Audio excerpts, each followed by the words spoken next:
السلام علیکم ورحمۃ اللہ وبرکاتہ۔ بسم اللہ الرحمن الرحیم۔ الصلاۃ والسلام علی اشرف الانبیاء والمرسلین نبینا محمد وعلی آلہ وصحبہ اجمعین وعلی من تبعہم بإحسان الی یوم الدین وبعد، فاعوذ باللہ من الشیطان الرجیم۔ قل لا املک لنفسی نفعا ولا ضرا الا ما شاء اللہ، اللهم أرنا الحق حقا وارزقنا اتباعه وأرنا الباطل باطلا وارزقنا اجتنابه، اللهم علمنا ما ينفعنا وانفعنا بما علمتنا وارزقنا علما، رب اشرح لي صدري ويسر لي أمري واحلل عقدة من لساني يفقهوا قولي۔ برادران اسلام، واجب الاحترام بزرگوں، دوستوں، عزیز ساتھیوں، العقیدۃ الاسلامیہ، اس عنوان کے تحت عقیدہ اسلامی کیا ہے، کیسے ماننا ہے رب کو، اور رب العالمین ہمیں کون سا عقیدہ محمد الرسول اللہ صلی اللہ علیہ وسلم کے ذریعے سے عطا کیا اور ہم نے اس کو کس طرح بگاڑ دیا اور اس کے اندر بدعقیدگیاں کس طرح پیدا کی، اور آج کے دور میں کس طرح لوگ شرک کو توحید سمجھ بیٹھے ہیں، اور شرکیہ اعمال،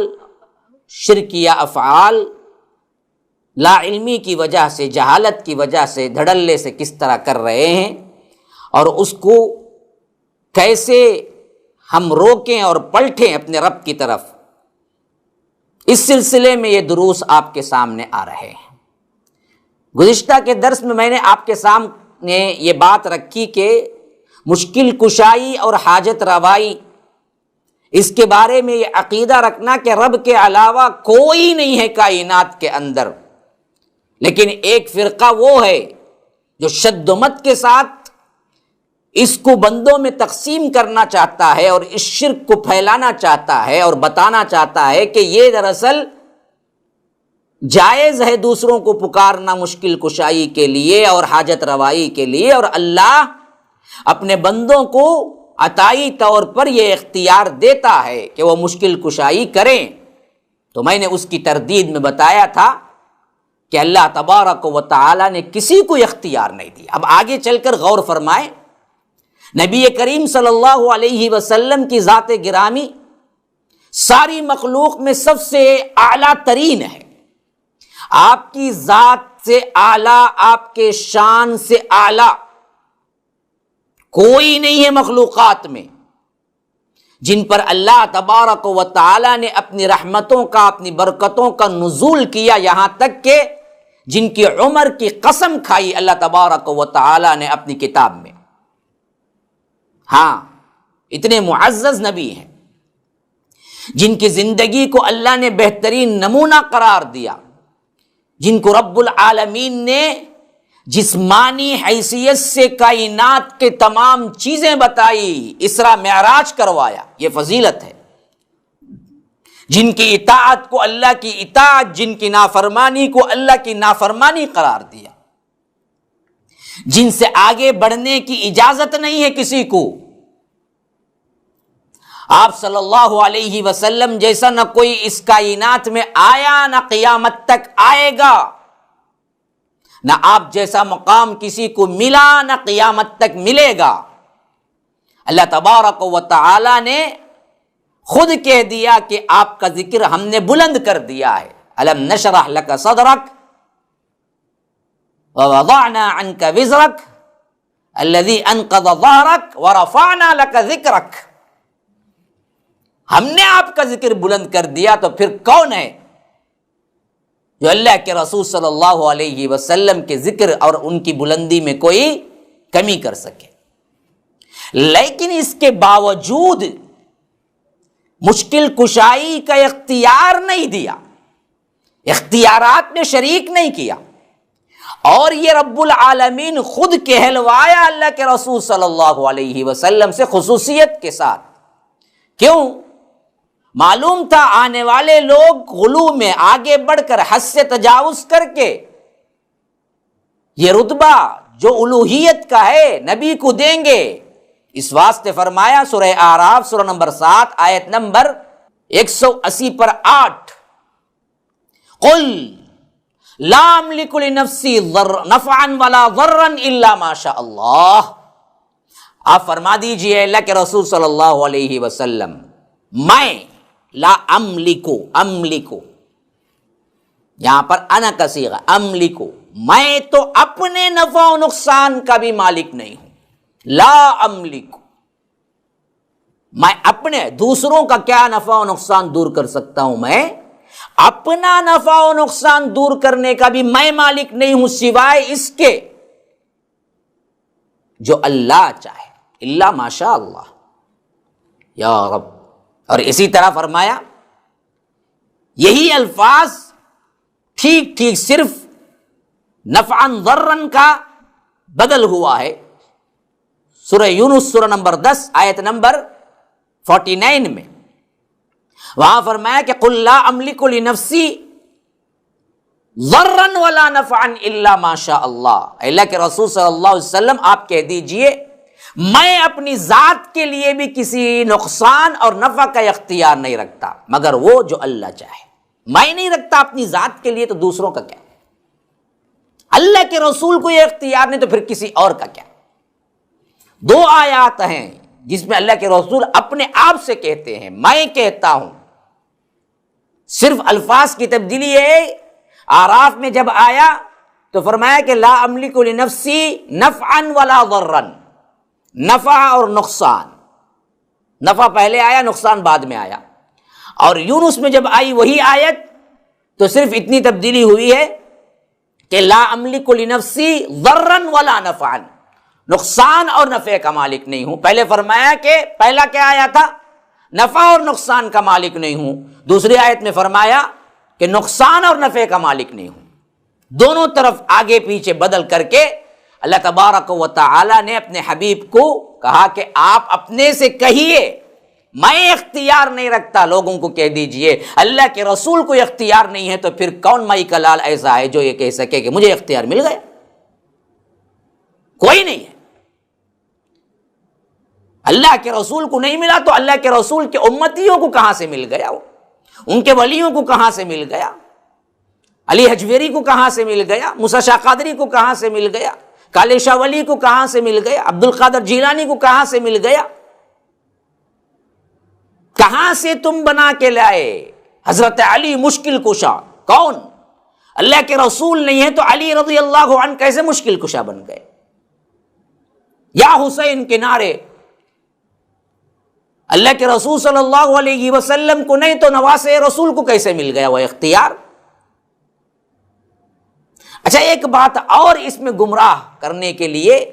ٹویسٹ کرتے ہیں بات کو، کیا ہے، ایسے معنی پہناتے ہیں جو یہودیوں کی خاص صفت ہے، یحرفون الکلم عن مواضعہ، معنی تبدیل کرتے ہیں، وہ تو آیتیں ہی تبدیل کر دیتے تھے لیکن اللہ نے قرآن کو محفوظ کر دیا تو یہ طبقہ جو مانتا ہے کہ مشکل کشا اللہ کی طرف سے بہت سے لوگ ہیں اور انبیاء بھی ہیں اولیاء بھی ہیں، انہوں نے ان آیات کو پڑھ کے جب دیکھا کہ یہاں ان کی دال گلتی نہیں ہے تو انہوں نے کیا کیا کہ ایسے الفاظ سے اس کی تردید کی، ایسے معنی پہنائے جس سے وہ مراد ہی نہیں ہے۔ اب آئیے اس میں ایک سوال یہ اٹھتا ہے، جب یہ آیت پڑھ کے ہم کسی ایسے شخص کو جو کہتا ہے کہ مشکل کشا اللہ کے رسول ہیں تو کہتے ہیں کہ بھائی اللہ تعالیٰ کے لیے غور کرو، یہ اللہ کا کلام ہے، اس میں صاف اللہ کہہ رہا ہے کہ اپنے نبی سے، اور ہم نبی کہہ رہے ہیں کہ اللہ کے علاوہ کوئی مشکل کشا نہیں ہے، کوئی نفع و نقصان دینے کا اختیار نہیں رکھتے، تو جواب یہ دیا جاتا ہے ارے یہ تو دراصل اللہ کے رسول نے اپنے عاجزی کے طور پہ کہہ دیا۔ اللہ کے رسول کی تواضع انکساری اتنی تھی کہ اللہ کے رسول نے کہہ دیا تواضع میں کہ میں نفع و نقصان کا اختیار نہیں رکھتا ہوں، ورنہ تو کیا ہے اللہ نے ان کو عطا کیا تھا، یہ تواضع میں کہہ دیا۔ اسی واسطے ہم دیکھتے ہیں کہ اللہ کو بھی پتا تھا نا، اللہ عالم الغیب والشہادہ، اس طرح کے گمراہ کن آئیں گے علماء اور صوفیاء اور اس طرح امت کو بہکائیں گے، خود ساختہ مذہب کریں گے، اپنے طور پر ایجاد تعویلیں کریں گے، تو اللہ تبارک و تعالی نے اس بات کو بھی سمجھا دیا کہ یہ بات یہ نہیں ہے کہ عاجزی کے طور پر کہی گئی، بلکہ رب نے یہ اعلان کیا سورہ جن سورہ نمبر 72 اور آیت نمبر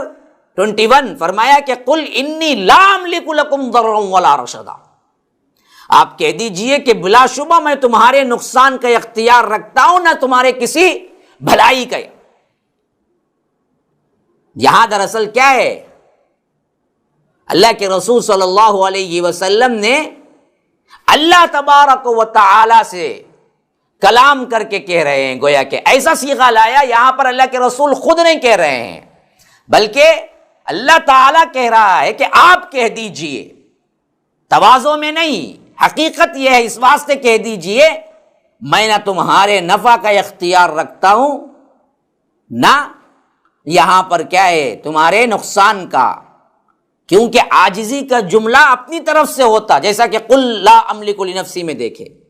لیکن یہ جملہ عاجزی کا نہیں، یہ تو اللہ کے رسول صلی اللہ علیہ وسلم کا کلام نہیں ہے نا، یہ اللہ کا کلام ہے، تو اللہ کہہ رہا ہے کہ تم کہہ دیجئے، میں نہیں رکھتا، تو یہاں پر عاجزی کا سوال ہی نہیں، رب نے دراصل کہا کہ آپ کہہ دیجئے، آپ کو اختیار نہیں ہے، یہاں عاجزی کا سوال ہی نہیں ہے۔ اب ضد ہٹ دھرمی کا کوئی علاج نہیں، اتنا سب کچھ سامنے رکھنے کے باوجود انسان حق قبول کرنے کا ارادہ کرتا ہو تو یہ چیز، یہ آیت اس کے لیے صراحتاً کافی ہے، لیکن ہٹ دھرمی اور ضد میں ہے تو اس کے لیے کوئی دوا آج تک ایجاد نہیں ہوئی ہے، کوئی دلیل وہ نہیں مانتا ہے۔ نفع و نقصان تو دنیاوی معاملات میں بھی ہو سکتا ہے نا جی، اللہ کے رسول صلی اللہ علیہ وسلم نے جس کاس کے لیے اپنا تن بندھن لگایا ہدایت کے سلسلے میں، اس میں بھی عطا کرنا ڈائریکٹ، جیسے رب ہدایت دیتا ہے اس طرح اس کا بھی انکار اللہ تبارک و تعالی نے اللہ کے رسول صلی اللہ علیہ وسلم سے کیا۔ آپ سب کو واقعہ یاد ہے جب ابو طالب اللہ کے رسول صلی اللہ علیہ وسلم کے چچا بہت ہی تکلیفیں اٹھائے تھے اسلام کے لیے اور بہت چاہتے تھے اللہ کے رسول کو، لیکن آخری وقت میں اللہ کے رسول نے بہت کوشش کی کہ وہ کلمہ پڑھ لیں، لیکن انہوں نے کلمہ نہیں پڑھا اور کفر ہی پہ مر گئے۔ تو اللہ تبارک و تعالی نے یہ آیت اتاری، سورہ قصص سورہ نمبر 28 آیت نمبر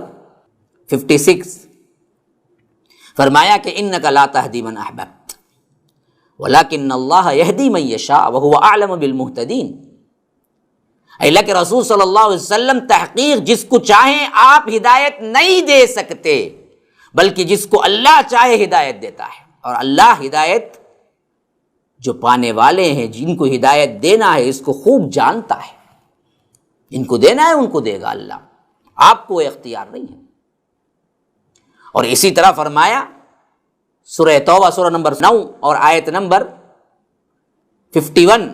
قُل لَن يُصِيبَنَا إِلَّا مَا كَتَبَ اللَّهُ لَنَا هُوَ مَوْلَانَا وَعَلَى اللَّهِ فَلْيَتَوَكَّلِ الْمُؤْمِنُونَ۔ آپ کہہ دیجئے ہمیں ہرگز کوئی مصیبت نہیں پہنچ سکتی سوائے اس کے جو اللہ نے ہمارے حق میں لکھ دی ہے، وہ پہنچ کر رہے گی، اور وہی ہمارا کارساز ہے، اور مومنوں کو اللہ ہی پر بھروسہ کرنا چاہیے۔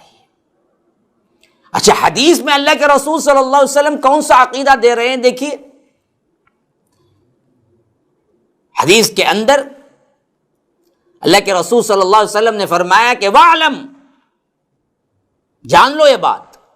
ان الامت لو اجتمعت على ان ينفعوك بشيء لم ينفعوك الا بشيء قد كتبه الله لك وان اجتمعوا على ان يضروك بشيء لم يضروك الا بشيء قد كتبه الله عليك۔ ترمذی حدیث نمبر 2516 2516، فرمایا کہ جان لو اس بات پر یقین کامل کر لو، پوری امت جمع ہو کر تمہیں نفع پہنچانا چاہے نہیں پہنچا سکتی سوائے اس کے جو اللہ نے تمہارے حق میں لکھ دیا ہے، اور اگر پوری امت جمع ہو کر تمہیں نقصان پہنچانا چاہے نہیں پہنچا سکتی سوائے اس کے جو اللہ نے تمہارے حق میں لکھ دیا ہے۔ اللہ کے رسول سکھا رہے ہیں کیسے عقیدہ رکھنا ہے۔ ایمانداری سے غور کرو اس حدیث پر کہ تمام لوگوں کی تردید نہیں ہو رہی ہے کہ کوئی نفع و نقصان کا مالک نہیں ہے، کوئی مشکل کشا نہیں ہے۔ ذرا حدیث کو ایک مرتبہ پھر پڑھو، وَاعْلَمْ، جانو ان الامت لو اجتمعت على ان ينفعوك بشيء لم ينفعوك الا بشيء قد كتبه الله لك، کوئی نہیں پہنچا سکتا کوئی نفع تمہیں، پوری امت بھی جمع ہو جائے اور اللہ تبارک و تعالی جتنا نفع دینا ہے اتنا ہی ملے گا، اس سے ایک رائی کے دانے کے برابر بھی بڑھ کر نہیں ہو سکتا۔ وَإِنِ اجْتَمَعُوا عَلَىٰ أَن يَضُرُّوكَ بِشَيْءٍ لَمْ يَضُرُّوكَ إِلَّا بِشَيْءٍ قَدْ كَتَبَهُ اللَّهُ عَلَيْهِ۔ اللہ پوری امت جمع ہو جائے اور تمہیں نقصان پہنچانا چاہے نہیں پہنچا سکتی، جو تقدیر میں ہے، جو اللہ نے چاہا وہی کچھ ہو سکتا ہے، اس کے علاوہ نہیں۔ جب پوری امت مل کر کسی کا نقصان اور نفع نہیں کر سکتی، کیا امت میں تابعین نہیں شامل ہیں؟ امت میں اولیاء نہیں شامل ہیں؟ صحابہ نہیں شامل ہیں؟ اس کے بعد آنے والے اللہ کے رسول صلی اللہ علیہ وسلم پر ایمان لانے والے جتنے شخص قیامت تک آئیں گے وہ سب کے سب امت محمدیہ میں شامل ہیں یا نہیں؟ کیا اولیاء نہیں شامل ہیں؟ ان سب کے لیے اللہ کے رسول صاف کہہ رہے ہیں کہ اے نفع و نقصان کا کوئی اختیار نہیں رکھتے۔ ہاں، انبیاء کرام کا اسوہ ہمارے سامنے ہے مسلمانوں، جب انہیں مشکل ضرورت پیش آتی تو انہوں نے اپنی مشکلات کو اپنے آپ سے حل نہیں کیا، مشکل کشا ہوتے تو مشکلیں حل ہو جاتی تھی نا، خود کر لیتے، لیکن نہیں، اپنی مشکلات میں کس کو پکارا؟ اللہ کو پکارا۔ ان کی مشکل کشائی کس نے کی؟ اللہ نے کی۔ انبیاء کرام علیہم السلام جو کہ اللہ تعالیٰ کے انتہائی مقرب اور پیارے بندے ہیں، یہ بھی سمجھ لیجئے ان پر مصائب کیوں آئے، ان پر تکلیفیں کیوں آئی، اس کے تذکرے میں قرآن کئی جگہ کیا ہے ذکر کرتا ہے، فلاں فلاں وقت میں انبیاء پر بھی مصیبتیں آئی۔ تو مفسرین کہتے ہیں یہ بھی ایک نقطہ ہے، دراصل یہ مصائب آنے کی ایک وجہ یہ بھی ہے کہ ابدیت ظاہر ہو جائے، لوگ یہ نہ سمجھنے لگے کہ یہ اللہ کے مقرب بندے ہیں، ان کو تمام اختیارات ہیں اور یہ ہر مصیبت کو ٹال دیتے ہیں، یہ غلط عقیدہ نہ ہو جائے، اس واسطے انبیاء کو اللہ تبارک و تعالی نے مصائب و آلام میں گرفتار کیا تاکہ لوگ سمجھ جائیں یہ اللہ کے بندے ہیں، الوہیت میں شریک نہیں ہیں، یہ مشکل کشا نہیں ہے، اور اللہ تعالیٰ کے سامنے ان کی عاجزی درماندگی ظاہر ہو، جس سے خود بخود صفات الوہیت کی نفی ہو جائے۔ اور خاص کر ایک جو بات ہے اچھی طرح نوٹ کر لیجئے میری اس بات کو، جو خود مشکل کشا ہوتا ہے اس پر مشکل نہیں آتی، اور جس پر مشکل آئے وہ مشکل کشا نہیں ہوتا۔ جو حاجت مند ہو وہ حاجت روا نہیں ہوتا، اور جو حاجت روا نہیں ہے وہ حاجت مند کبھی نہیں ہوتا۔ اچھی طرح سمجھ لیجیے، جو مشکل کشا ہے اس پر مصیبتیں کیوں آئی، یہ اس بات کی دلیل ہے کہ مصیبتیں آئی تو وہ مشکل کشا نہیں ہے، اور انبیاء کو جب ایسی مشکلیں آئی تو انہوں نے کس مشکل کشا کو پکارا؟ کسی دوسرے کو پکارا؟ نہیں، رب کائنات کو پکارا جو کہ تنہا مالک، تنہا اختیار رکھنے والا مشکل کشا ہے۔ آپ سب کو معلوم ہے حضرت آدم علیہ السلام نے وہ درخت کا پھل کھا لیا جو شجر ممنوع تھا، اور اس کے پاداش میں اللہ تبارک و تعالی نے جنت سے نکلوایا، اور دنیا میں ملاقات ہوئی، پریشانی کے عالم میں ایک مدت گزری، اور توبہ کیا اور رونے لگے تو پکارا تو کس کو پکارا اسے وقت میں؟ قالا ربنا ظلمنا انفسنا وان لم تغفر لنا وترحمنا لنکونن من الخاسرین، سورہ اعراف سورہ نمبر 7 آیت نمبر 23 اے ہمارے رب، ہم نے اپنی جانوں پر ظلم کیا، زیادتی کی ہے، اگر تو ہمیں معاف نہیں کرے گا اور ہم پر رحم نہیں کرے گا تو ہم نقصان اٹھانے والوں میں سے ہو جائیں گے۔ اس کو بھی ان بدبختوں نے کیا کیا ہے؟ چھپانا چاہا، غلط عقیدہ دینا چاہا، من گھڑت قصوں اور موضوع روایات سے، کہ لوگ کہتے ہیں کہ ایسے وقت میں حضرت آدم نے اللہ کے رسول صلی اللہ علیہ وسلم کے وسیلے سے دعا مانگی تھی۔ اللہ کی قسم، دوبارہ اور سہ بارہ اللہ کی قسم کھا کے کہتا ہوں، یہ موضوع اور جھوٹی روایات ہے۔ اللہ تبارک و تعالی نے اس کے برعکس کہا تو دعا کے الفاظ نقل کر کے بتایا کہ حضرت آدم نے غلطی کی تو انہوں نے مجھے پکارا، اور یہ دعا قرآن میں قیامت تک کے لیے رکھ دی۔ حضرت نوح علیہ السلام طوفان بعد بارہ میں، وہ ایسا طوفان جو زمین سے بھی پانی انگل رہا ہے، آسمان سے بھی گر رہا ہے، بچنے کا کوئی سوال نہیں ہے، اپنے مومنوں کو لے کر ساتھ میں نکلے تو کس کو پکارا؟ بسم اللہ مجریہا ومرساہا ان ربی لغفور الرحیم، سورہ ہود سورہ نمبر 11 آیت نمبر 41، اللہ کے نام سے اس کشتی کا چلنا اور ٹھہرنا، بے شک میرا رب بخشنے والا مہربان ہے۔ حضرت یونس علیہ السلام جب بلا اجازت ہجرت کر کے نکلے، اللہ نے کیا ہے، مچھلی کو حکم دیا، مچھلی نے کھا لیا، ایسے وقت میں کس مشکل کشا کو پکارا حضرت یونس نے؟ لا الہ الا انت سبحانک انی کنت من الظالمین، اپنے رب کو پکارا جو حقیقی مشکل کشا ہے، کوئی الہ نہیں تیرے سوا، اللہ پاک ہے تو، میں ہی زیادتی اور ظالم، میں ہی زیادتی کرنے والا۔ سورہ انبیاء سورہ نمبر 16 آیت نمبر 80 اور اسی طرح حضرت ایوب کو اللہ نے بیماری دی تو انہوں نے کس کو پکارا اپنی بیماری اور اپنی مشکلات کو دور کرنے کے لیے؟ وَأَيُّوبَ إِذْ نَادَى رَبَّهُ أَنِّي مَسَّنِيَ الضُّرُّ وَأَنْتَ أَرْحَمُ الرَّاحِمِينَ، ایوب نے اپنے رب کو پکارا، مجھے بہت تکلیف پہنچی ہے اور تو ہی بہت بڑا رحم کرنے والا ہے۔ حضرت لوط نے اپنی قوم کے مظالم سے تنگ آ گئے، فحاشی اور یعنی سے ان کے تنگ آ گئے، تو اس وقت حضرت لوط علیہ السلام نے پکارا تو کس کو پکارا؟ سورہ شعراء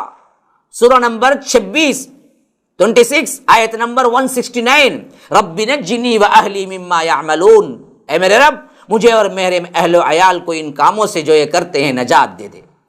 حضرت ابراہیم کو جب اولاد نہ ملی عرصے تک، کس کو پکارا؟ کون سا مشکل کشا تھا؟ بیٹا مانگنے کے لیے ہاتھ اٹھایا تو کس سے مانگا؟ سورہ صافات فرمایا رب ہب لی من الصالحین، اے میرے رب مجھے نیک بیٹا عطا کرنا۔ حضرت یعقوب علیہ السلام، حضرت یوسف گم ہو گئے، 40 سال کا عرصہ غم و اندوہ کی کیفیت میں کس کو پکارا؟ کس سے مدد طلب کی؟ قال انما اشکو بثی وحزنی الی اللہ، سورہ یوسف سورہ نمبر 12 آیت نمبر 80 فرمایا تو اے اللہ تیرے ہی سامنے میں اپنا غم، اپنا اضطراب بیان کرتا ہوں، تو ہی ہے مشکل کشا، حاجت روا۔ موسیٰ علیہ السلام جب حکم ہوا کہ فرعون کی طرف دعوت دو، اس وقت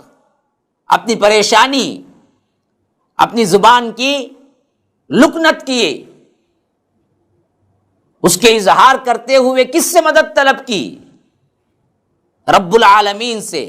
سورہ طٰہٰ سورہ نمبر 20 آیت نمبر 25، رب اشرح لی صدری ویسر لی امری واحلل عقدۃ من لسانی یفقہوا قولی، اے میرے رب میرا سینہ کھول دے، میرا کام آسان کر دے، میری زبان کی گرہ کھول دے، مجھے اچھی زبان، فصاحت و بلاغت عطا کر۔ خود اللہ کے رسول صلی اللہ علیہ وسلم کو کیسے دعا سکھائی گئی؟ قل اللہم مالک الملک تؤتی الملک من تشاء وتنزع الملک ممن تشاء وتعز من تشاء وتذل من تشاء بیدک الخیر انک علی کل شیء قدیر۔ اے مالک ملک، تو ہے جس کو چاہے حکومت دے دے، جس سے چاہے حکومت چھین لے، جس چاہے عزت دے دے، جسے چاہے ذلت دے دے، تیرے ہاتھ میں سب بھلائی ہے، بے شک تو ہر چیز پر قادر ہے۔ تمام انبیاء کرام کا ذکر کرتے ہوئے سورہ انبیاء میں رب کہتا ہے کہ انہم کانوا یسارعون فی الخیرات ویدعوننا رغبا ورہبا وکانوا لنا خاشعین۔ یہ تمام کے تمام ہمارے نیک بندے سب کے سب جو نیکیوں میں سبقت کرنے والے تھے اور ہم ہی پکارنے والے تھے خوف اور امید کے ساتھ، کسی دوسرے کو نہیں، اور ہمارے سے ہی ڈرنے والے تھے۔